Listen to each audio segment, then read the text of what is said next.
क्या कहूँ, बहुत खुश हूँ and I hope everyone likes it here also. I think इंशाल्लाह कल जब रिलीज होगी सबको बहुत पसंद आएगी एंड हम सब बहुत खुश हैं because we just been touring India. तो लंदन से जो रिपोर्ट्स आई हैं सबको बहुत पसंद आ रही है, तो इंशाल्लाह यहाँ पे भी सबको पसंद है। अभी तक सबको बहुत अच्छी लग रही है फर्स्ट हाफ, बहुत सारे मैसेजेस आए हैं। अब मैं जाके पर्सनली सबसे पूछूंगा, वो तो अच्छा ही कहेंगे, बुरा तो कोई नहीं कहेगा।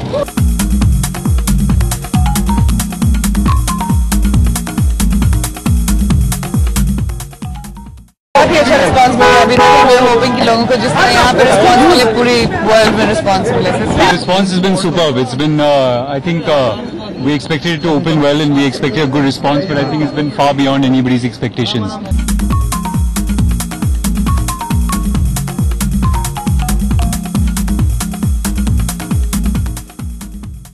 Like I said, it's fantastic. Everybody really seems to like the film and it's really been good.